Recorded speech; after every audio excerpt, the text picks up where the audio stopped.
Ahoy, my friends, Ryder here, and welcome back to another Final Fantasy VII Ever Crisis video. So today marks the start of the 16th Guild War, guys. It has been 16 of them, pretty crazy. So I do wish all of you guys out there the best of luck. I do believe it is Magic Earth. And yeah, so I'm going to be getting into the notices today. Before I do, I just want to make a quick recruitment message. If you are looking to join a guild for this Guild War, collect those awesome rewards. We do have some guilds still recruiting a few players, so if you are looking to join a guild, come check out our Discord. There's a link in the description of all my videos. Once you join, you should get a message popping up that basically points you in the direction of the guild recruitment channel, and you can basically go from there. So hope you guys find somewhere to play for this Guild War, and like I said, wish all of you guys the best of luck out there. Alright, so let's get into the notices for today. Alright, so it's official, the Final Fantasy 13 collaboration is around the corner, guys. We are just about to be there.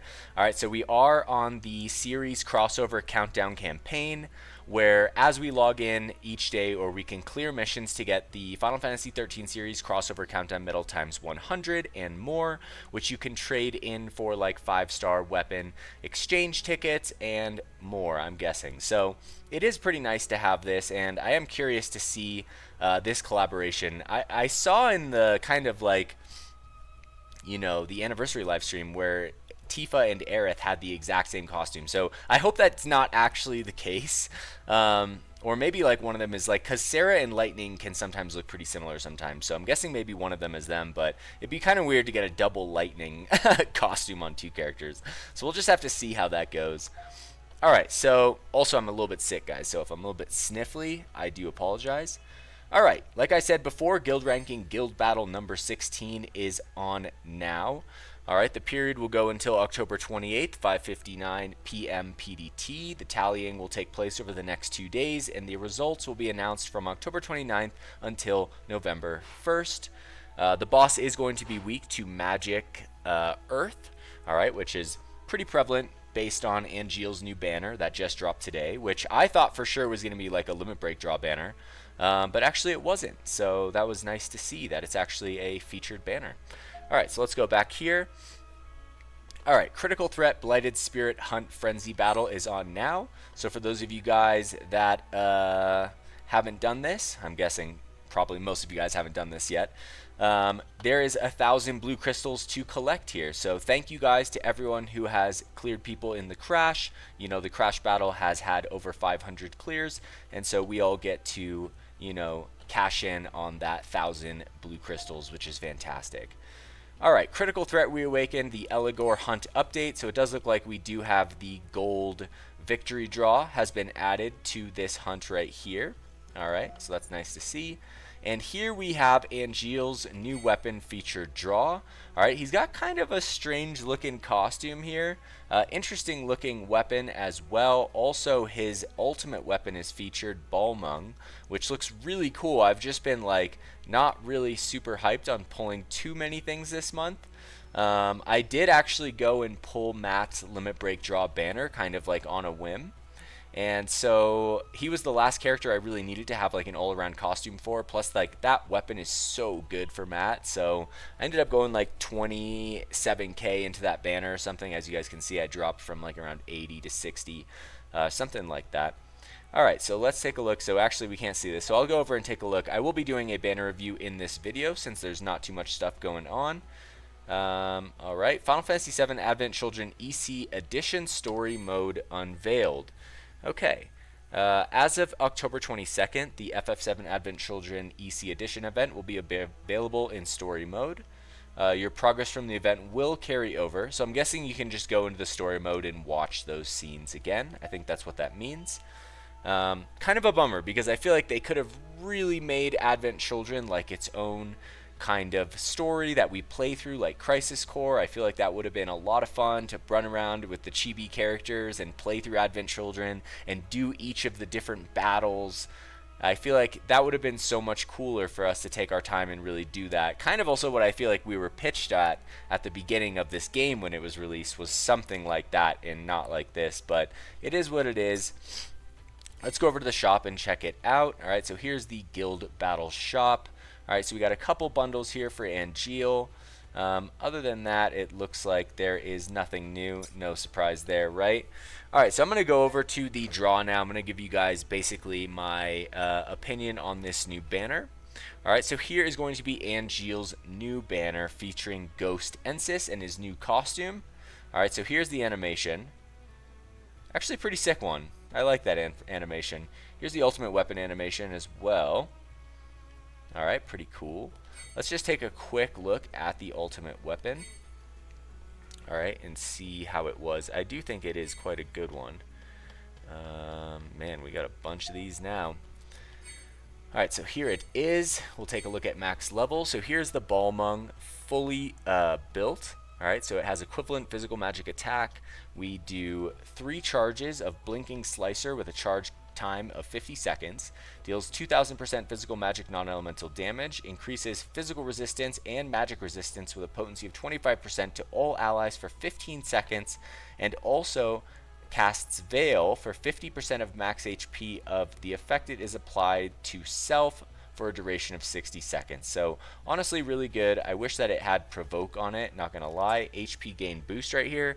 So applies HP gain to all allies when battle begins. That's also really quite good.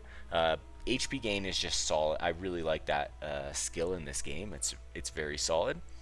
The problem is that, like, you know, it's tough to want to pull, like I did 9 pulls on the map banner, right? But I'm so far away, and it's just kind of a bummer that you basically have to pull like 3 out of the 4 banners a month to ensure the ultimate weapon. I honestly think that they really need to make some type of exchange where we can like kind of pool together these Mako gems to go for ultimate weapons that we've missed. I feel like that's kind of like, you know, pretty much needed at this point in the game. We need a way to catch up on these ultimate weapons. I think a lot of people miss them, and so that would be nice to have at some point as a way to like make these conversions. Or I'm actually not sure what they're gonna do. We only have a couple ultimate weapons left. Sid might be the last one coming up in November, and then we're either gonna get like ultimate weapon 2.0s or we're gonna get accessories. It's hard to say. But I'm guessing that after all the ultimate weapons come out, there's gonna be some feature added to the game that makes them easier to get. That would be my guess and my hope for the game itself and all of you wonderful players. Alright, so let's check this out. Let's go in here and let's take a look at this. Alright, so this is his costume. And when I first took a look at it, I thought it was pretty cool. Like, I think from the top up, it's not bad.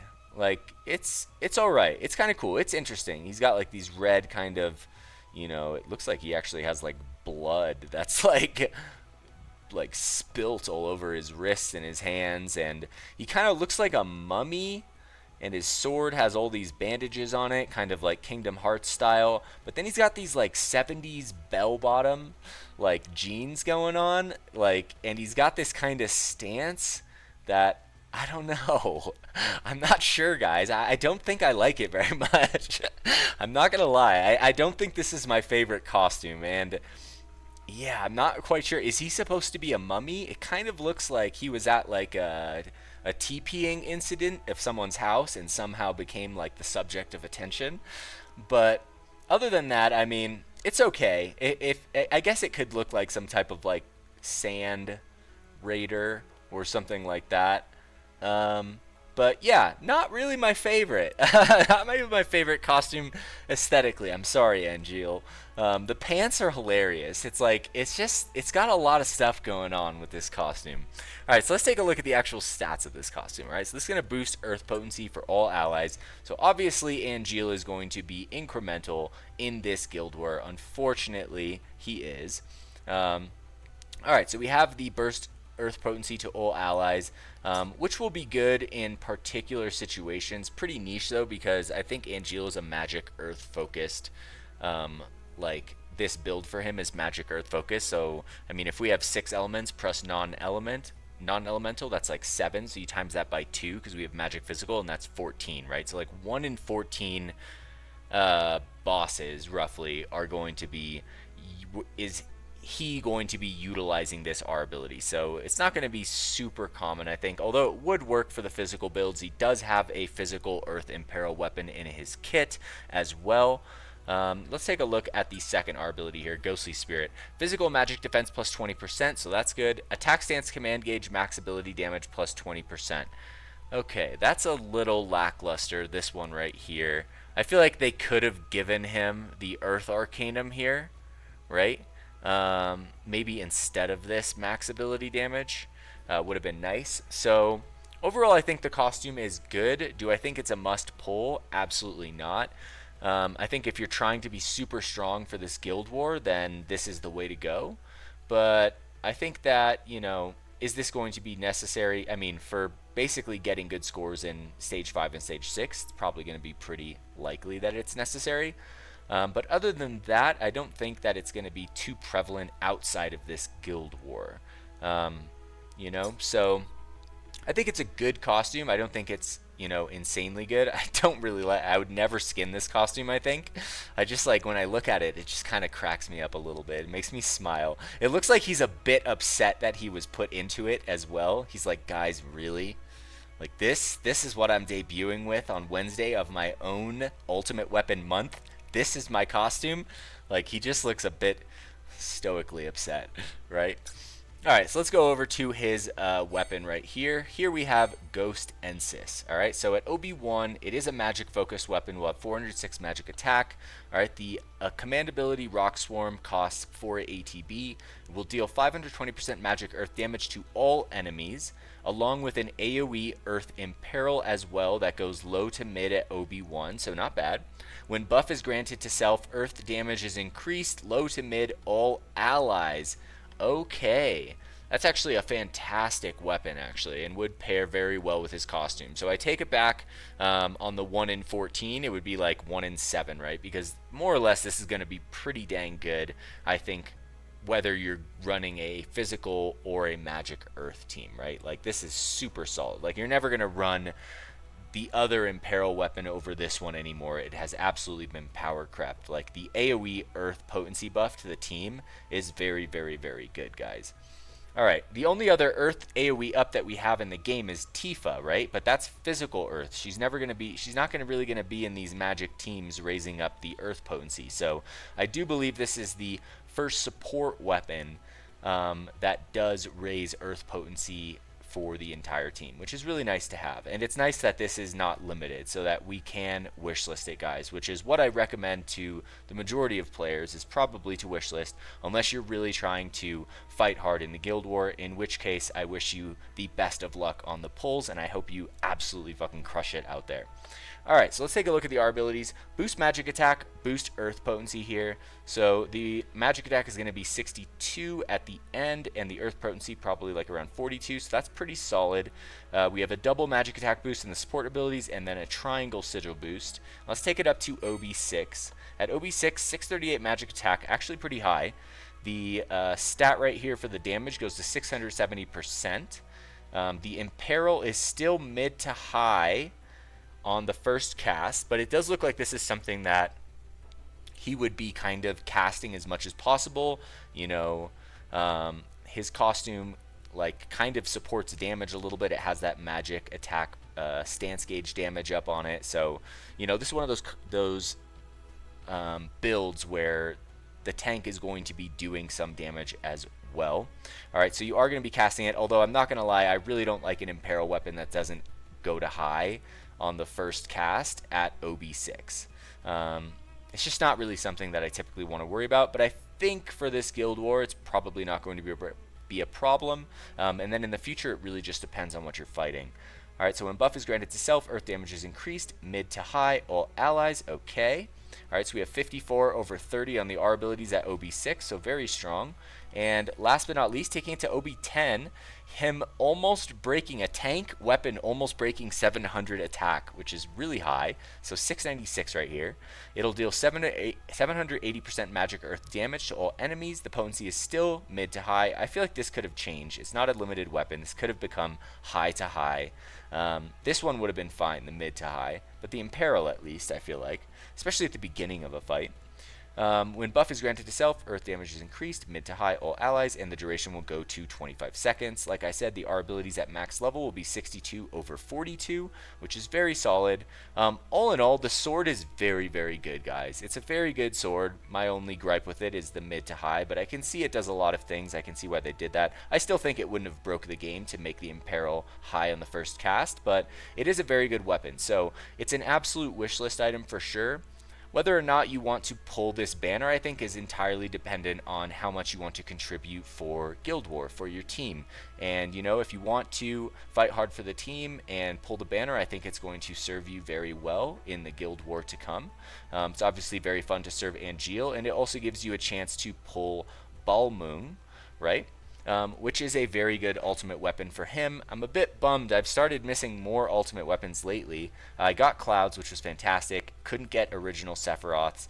Missed Red 13s. Didn't get Mats. Didn't get Lucia's. And now it's likely I'm not going to get Angeal's, which is a bit of a bummer, and why I was saying earlier that I think it's important that they add a way for us to get old weapons from the past, old ultimate weapons. I think that's really important for players in the game, and I don't think it's too crazy of an ask at this point. Ultimate weapons have basically been out for a year, and so I think it's, you know, high time they do add something in here to make it easier for players to get ones that they might have missed in the past. So ultimately, that is going to be my thoughts on this banner, guys.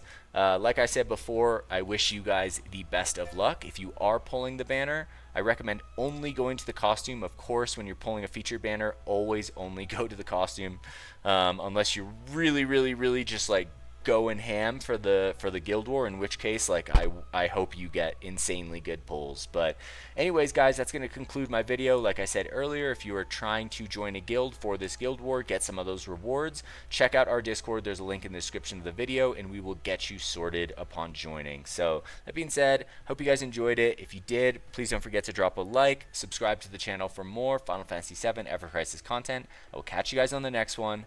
Peace.